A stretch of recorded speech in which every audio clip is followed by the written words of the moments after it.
সুপ্রিয় বন্ধুগণ, প্রথম ভিডিওতে আমরা হ্যাডের 22টি গঠনের ব্যবহার ভেঙে ভেঙে বুঝিয়ে আলোচনা করেছিলাম কিভাবে কেবল এই ডায়াগ্রামটি দেখে 22টি গঠন রপ্ত করবেন সে সকল বিষয়গুলো নিয়ে।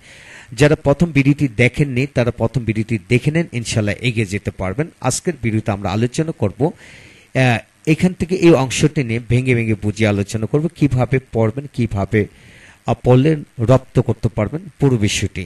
হ্যাঁ বন্ধুগণ, আজকের এই ভিডিওটি Khan method a complete book of written spoken English grammar এই বই থেকে নেওয়া হয়েছে। এই বইটি সম্পূর্ণ বাংলা অর্থসহকারে ভিডিও লেকচার আলোকে তৈরি করা হয়েছে। এই বইয়ের প্রতিটি পৃষ্ঠে ভিডিও লেকচার তৈরি করে ফেসবুক, ইউটিউবে দিচ্ছি। প্রতিটি ভিডিও আপনাদের কাজে আসবে এবং ভালো লাগবে। এছাড়া এই বইটির উপর ইতিমধ্যে প্রায় 400 থেকে 500 ভিডিও লেকচার তৈরি করা হয়েছে। যাদের ভিডিও লেকচার দরকার তারা প্যান্ডেবের মাধ্যমে ভিডিও লেকচার নিতে পারবেন। এখন আসুন মূল আলোচনা। আমরা শিখতেছি হ্যাড এর 22টি গঠনের ব্যবহার। হ্যাঁ, প্রথম ভিডিওতে গঠন প্রণালীটা আমরা আলোচনা করেছি। প্রথম ভিডিওটি অবশ্যই দেখবেন। এখন আমরা দ্বিতীয় ভিডিওতে আলোচনা করব ইয়া ছিলাম, ছিলা, ছিলে, ছিল, ছিলেন, অর্থাৎ বাংলা বাক্যের শেষের শব্দের সাথে যদি এরূপ শব্দটি যুক্ত থাকে গঠন প্রণালীটি হবে এখানে এইগুলি। তো এইগুলো নিয়ে আমরা ভেঙে ভেঙে আলোচনা করব। লক্ষ্য করুন, এখানে প্রথম নিয়মটি হচ্ছে ইয়া ছিলাম, ছিলা, ছিল, ছিলেন এরূপ ক্ষেত্রে প্রথম গঠনটি হলো সাবজেক্ট হ্যাড প্লাস ভার্বের past participle form plus object. কিভাবে পড়বেন? আমি কাজটি করিয়েছিলাম, আমি মানে আই, করিয়েছিলাম মানে হ্যাড ডান, যেহেতু পারফেক্ট টেন্স হ্যাড ডান। আর কাজটি মানে দ্য ওয়ার্ক, অর্থাৎ আমি কাজটি করিয়েছিলাম, I had done the work. আর তুমি বইটি লিখিয়েছিলা, you had written the book. সে আমাকে কিছু টাকা দিয়েছিল, he had given me some মানি।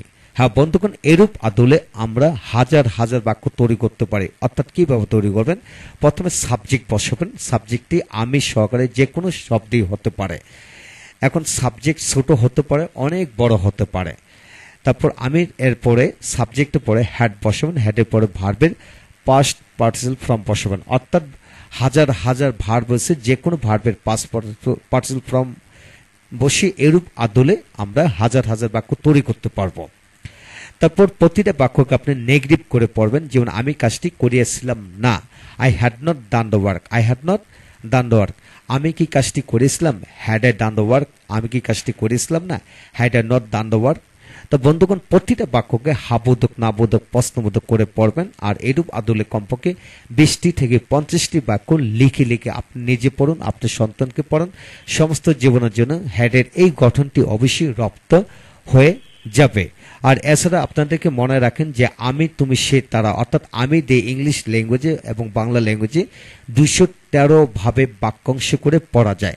আপনারা অবশ্যই ইতিমধ্যে এদের ওপর তুমি দিয়ে 213 ভাবে পড়া যায়, সে দিয়ে 211 ভাবে বাক্যাংশ বানিয়ে পড়া যায়। অর্থাৎ আপনাকে প্রণয়নগুলি কিভাবে ছোট করে পড়া যায়, বড় করে পড়া যায়, সে সকল বিষয়ের উপর ইতিমধ্যে ভিডিও লেকচার দিয়েছি। সেই ভিডিওগুলো দেখুন, তাহলে প্রতিটা বাক্যের সাবজেক্টকে অনেক বড় করতে পারবেন এবং অবজেক্টকে প্রণয়ন বিশিষ্ট অবজেক্ট দিয়েও বড় করে পড়তে পারবেন। হ্যাঁ বন্ধুগণ, যা শিখবেন সমস্ত জীবনের জন্য শিখবেন, তবে হিসাব নিকাশটা সামনে অবশ্যই রাখতে হবে, তাহলে এগিয়ে যাবেন। এখন আসেন দ্বিতীয় নম্বর নিয়ম গঠন হলো subject had been plus noun. Noun বলতে এখানে হলো কমন নাউন, মানে জাতিবাচক বিশেষ্য বসবে। যেমন আমি একজন শিক্ষক হয়েছিলাম, হ্যাঁ I had been a teacher. যদি বলা হয় আমি একজন কলেজের শিক্ষক হয়েছিলাম, I had been a teacher of college, অথবা I have been a college teacher, এইভাবে বলা যায়। আপনি একজন ডাক্তার হয়েছিলেন, he had been a doctor. সে একজন গায়ক হয়েছিলেন, সে একজন গায়ক হয়েছিলেন, হি হ্যাড বিন এ সিঙ্গার। হ্যাঁ বন্ধুগণ, হাজার হাজার কমন নাউন আছে। প্রত্যেকটা কমন নাউন দিয়ে এরূপ গঠনে বাক্য তৈরি করতে পারবেন। অবশ্যই সাবজেক্ট বড় করবেন, অবজেক্ট বড় করবেন, বড় করে করে পড়ুন, ইনশাল্লাহ এগিয়ে যাবেন। এবং প্রতিটা বাক্যকে আবার না বোধক, আমি শিক্ষক হয়েছিলাম না, I had not been a teacher. আপনি ডাক্তার হয়েছিলেন, he had not been a doctor, he had not been a doctor. এখন এটাকে নেগেটিভ ইন্টিগ্রেটিভ করে পড়েন, আমি কি শিক্ষক হয়েছিলাম, had I been a teacher. তুমি কি শিক্ষক হয়েছিলে, had you been a teacher. এইভাবে তুমি কি শিক্ষক হয়েছিলে না, had you not been a teacher. এইভাবে প্রত্যেকটা বাক্যকে না বোধক প্রশ্নবোধক করে অবশ্যই পড়বেন, যদি আপনি ইংলিশ ল্যাঙ্গুয়েজে দ্রুত রপ্ত করতে চান। এখন আসেন পরবর্তী গঠন প্রণালী। লক্ষ্য করুন এখানে যেমন সাবজেক্ট হ্যাড বিন অ্যাডজেক্টিভ দিয়ে পড়েন, যেমন আমি যথেষ্ট কর্মঠ হয়েছিলাম, I had been very active, I have been very active to do the work. অর্থাৎ কাজটি করার জন্য আমি যথেষ্ট কর্মঠ হয়েছিলাম।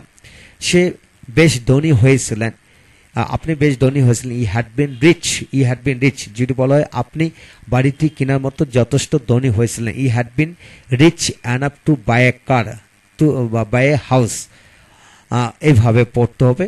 তারপর সে বেশ মোটা হয়েছিল, সে বেশ মোটা হয়েছিল, he had bin fat enough, he has been fat enough, enough. তা বন্ধুগণ এইভাবে প্রতিটা বাক্যকে নেগেটিভ করে পড়ুন। যেমন আমি যথেষ্ট কর্মঠ হয়েছিলাম না, I had not been, I had not been very active, I had not been very active. বন্ধুগণ একটা যথেষ্ট মানে এনাফ হবে। I had bin active enough, enough মানে অ্যাডজেক্টিভ উপরে এনাফ বসে। I had bin active enough to do the work, do the work, কাজটি করার মতো আমি যথেষ্ট কর্মঠ হয়েছিলাম না, আই হ্যাড নট বিন। তো বন্ধুগণ এটাকে ইন্টিগ্রেটিভ করেন, had I been very active, আমি কি খুব কর্মঠ হয়েছিলাম, অথবা had I not been active. এইভাবে আপনি নামবোধক প্রশ্নবোধক করে পড়বেন। তারপর আসেন ডি নাম্বার, বস্তু, সাবজেক্ট বস্তু দিয়ে কিভাবে হবে, অর্থাৎ প্যাসিভ ভয়েসের কিভাবে পড়বেন। যেমন সাবজেক্ট হ্যাড বিন, ভার্বের পাস্ট পার্টিসিপল ফর্ম, চিঠিটি লেখা হয়েছিল, the letter had been written, the letter had been written, কাজটি সম্পন্ন হয়েছিল, the work had been completed, the work had been completed, প্রশ্নগুলি সমাধান করা হয়েছিল, the questions had been solved, had been solve. হ্যাঁ, এইভাবে প্যাসিভ সেন্সে আপনারা হাজার হাজার বাক্য বানিয়ে পড়তে পারবেন, অর্থাৎ যে কোনো অ্যাডজেক্টিভ ভার্বের পাস্ট পার্টিসিপল ফর্ম দিয়ে পড়তে পারবেন। তবে কিছু কিছু ভার্বের পাস্ট পার্টিসিপল ফর্ম দিয়ে কিন্তু প্যাসিভ হয় না, সেটাও কিন্তু মনে রাখতে হবে। এখন আসুন সবগুলো বাক্যকে নেগেটিভ করেন। চিঠিটা লেখা হয়েছিল না, দ্য লেটার হ্যাড নট এখানে হবে নট বিন রিটেন। চিঠিটি কি লেখা হয়েছিল, had the letter been written, চিঠিটি কি লেখা হয়েছিল না, had the letter not been written. হ্যাঁ বন্ধুগণ, সবগুলো বাক্যকে নেগেটিভ ইন্টিগ্রেটিভ এবং ইন্টিগ্রেটিভ নেগেটিভ করে পড়বেন। অবশ্যই কমপক্ষে 20 থেকে 50টি বাক্য লিখে লিখে পড়বেন। এখন আসুন এই নাম্বার, যেমন এখানে সাবজেক্ট ব্যক্তিবাচক, তারপর হ্যাড বিন, ভার্বের পাস্ট পার্টিসিপল ফর্ম। এখানে লক্ষ্য করুন দুই ক্যাটাগরি বাক্য হয়, একটা এটা একটা, কিন্তু এটা হলো বস্তু, দ্যাট মিনস প্যাসিভ, এটা হলো ব্যক্তি। যেমন আমাকে কাজটি করতে অনুরোধ করা হয়েছিল, কি হবে, আমাকে মানে আই হ্যাড বিন রিকোয়েস্টেড, আমাকে অনুরোধ করা হয়েছিল কি করতে, টু ডু দেওয়ার কাজটি করতে।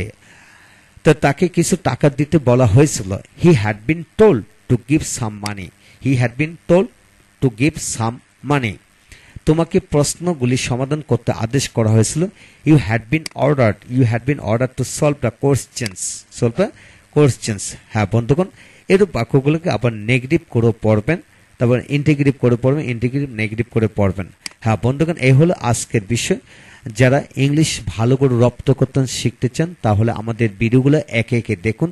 এই বইটির উপর কমপক্ষে 1000-এর অধিক ভিডিও লেকচার আমরা তৈরি করে দিচ্ছি। ইতিমধ্যে 4 থেকে 500 ভিডিও লেকচার হয়েছে, যাদের দরকার আপনারা ভিডিওগুলো নিতে পারেন পেন ড্রাইভের মাধ্যমে। এছাড়া আমাদের সাথে থাকুন, প্রতিটি ভিডিও লেকচার দেখুন, প্রতিটি ভিডিও থেকে আপনারা এগিয়ে যেতে পারবেন ইনশাআল্লাহ।